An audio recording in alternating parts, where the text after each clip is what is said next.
Hello and welcome back to No Bullshit. Today we return to talking about our least favorite true TV host, Adam Ruins Everything. Although that other show, Impractical Jokers, they are in a close second for my least favorite on that channel, True. Fortunately, Practical Jokers don't get all political and anti-American like Adam does, so they get a big pass for me. In fact, the only show I can even stand on True TV is The Carbonaro Effect. That's a funny little magic prank show right there. But let's not get too sidetracked here right away. Last time we talked about Adam, he was ruining stereotypes. And he even got in on the toxic masculinity trend following that horrible Gillette commercial about a month ago. And now with Adam's third episode of the year that premiered a few weeks back, this time Adam is tackling games, a broad topic which he covers with mixed results. The first issue Adam debunks in this new episode is the idea that video games cause violent behavior, something most people have known not to be true for decades now, but regardless, we can give Adam points here for debunking it. He finally got an issue right on his show, and I'm almost proud of the little guy, but only almost.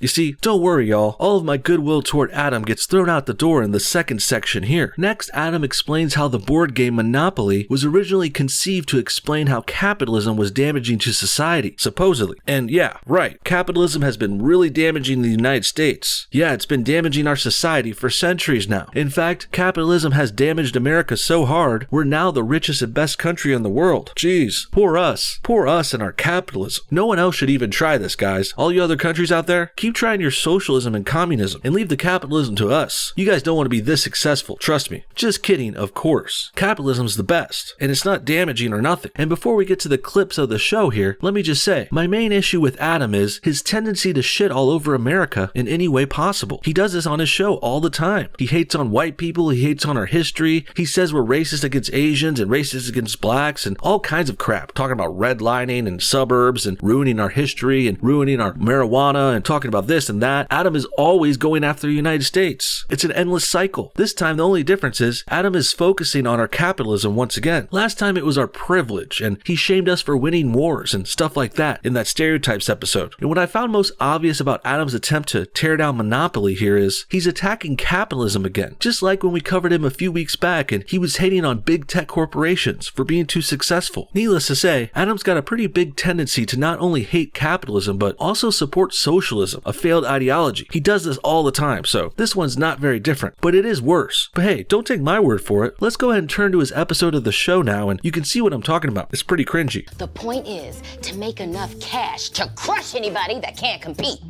Actually, that's wrong. The original point of Monopoly was to teach players that accumulating wealth at all costs is terrible for society. Here, I'll show you.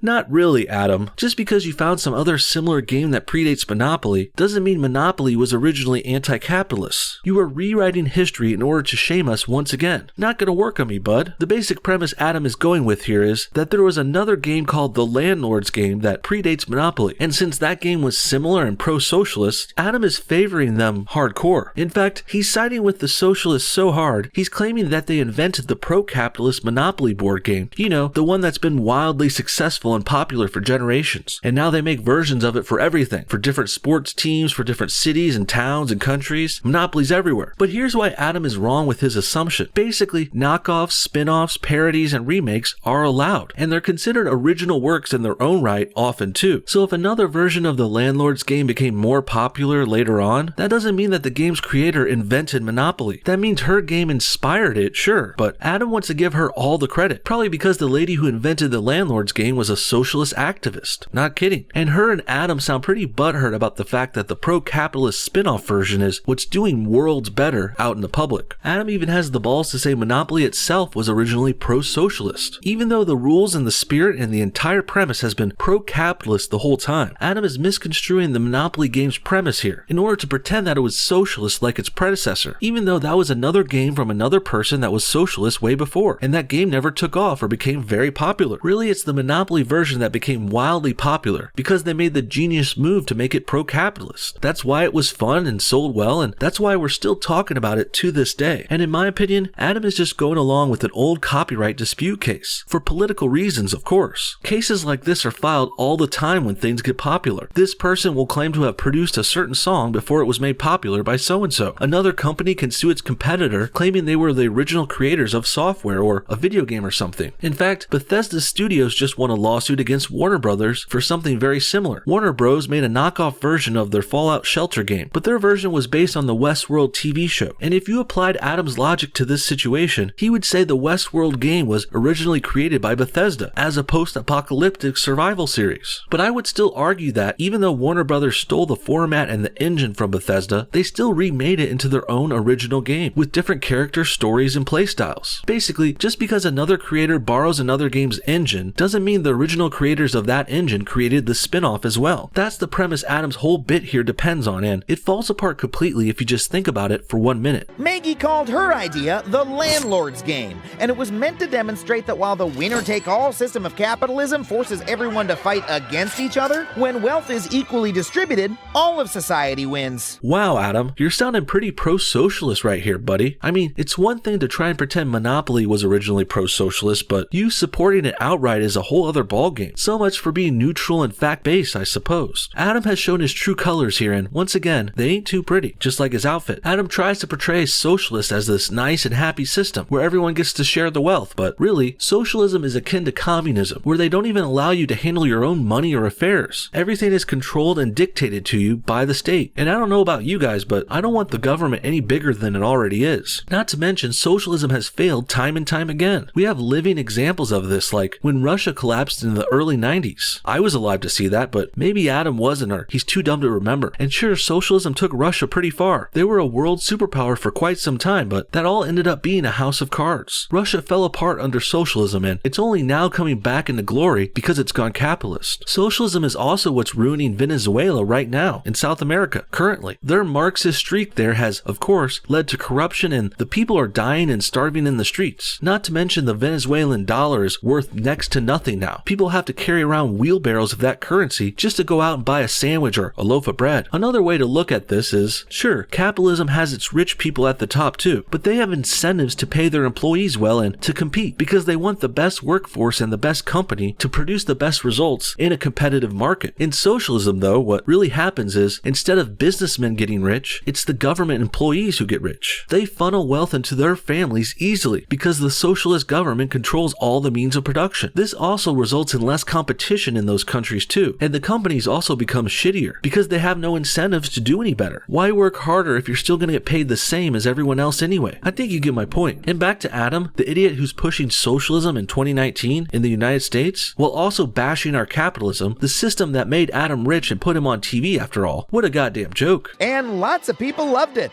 Using a board game as a teaching tool for economic justice? How keen. Your turn. Sounds like a pretty boring game to me. Me too, lady. But wait, she said teaching people about economic justice? That sounds boring. No wonder the original Landlord's game never took off. It sounds pretty lame and off-putting to me. And as I said before, the way I see it is, Monopoly reworked the Landlord's game and made it more fun and popular. And there's no shame or crime here at all. You could call it a rip-off or a knockoff, sure, but you could also say Iron Man is a rip-off of Batman, or Black Panther is a rip-off of Iron Man. Regardless though, each of these three similar characters do have their differences. And these separations are what made them more or less popular, depending on different groups of people and who were interested. But no one in their right mind would say Iron Man was originally Batman, and therefore the creator of Batman made Iron Man as well, and Black Panther. But for some reason, Adam thinks he can get away with that kind of logic in the case of the Monopoly board game. I don't know why he thinks he can get away with that, but I do have my suspicions. I'm pretty sure Adam is hating on Monopoly because it's pro-capitalist and more fun and popular. We all know social justice warriors love attacking popular things and taking over popular male spaces. Same thing's happening here. Not to mention the added bonus that supposedly originally Monopoly was pro-socialist, which I'm sure really tickles the taint of the hardcore left-winger like Adam ruins everything. Now, before we wrap things up here, let's talk about what the hell economic justice is anyway. Adam in the show mentioned it here like the Landlord's game was teaching some great high and mighty principle or lesson, but really it just sounds like more wealth redistribution to me, like bullshit. It's like how the liberals will say they like racial justice or social justice. There's even the Justice Democrats, a group originally associated with the Young Turks Marx and Cenk Uygur, those assholes. Regardless, this is really not about justice at all, really. It's really about the left-wingers finding ways to attack the United States, and Americans, and particularly the straight white males here. The liberals just can't seem to figure out why our group is so successful, so they claim it's because of white privilege and other nonsense, trying to say it's unfair, but it's really not. Really, Americans are the best because we're smarter, and we work harder than anyone. We earn this, and we earn this despite having to fight off rabid, deranged liberals who are trying to take our hard-earned money away and ruin this nation. What do you guys think? Did Adam ruin the Monopoly board game here? If there's an earlier version of the game based on socialism, does that mean that Monopoly is now socialist too? What do you think about Adam pushing socialism so hard here anyway? It's the second time he's done this season, and it's really starting to creep me out. Pushing propaganda like this on cable television in America is real messed up, and I hate to see it happen, but this is the world we live in today. Regardless, if you have a second, comment your thoughts on everything below. And thanks for watching this new episode of No Bullshit. If you enjoyed what you saw today and want to give us a thumbs up, hit that like button, and it really helps us out. Thanks again for watching, and we'll see y'all next time.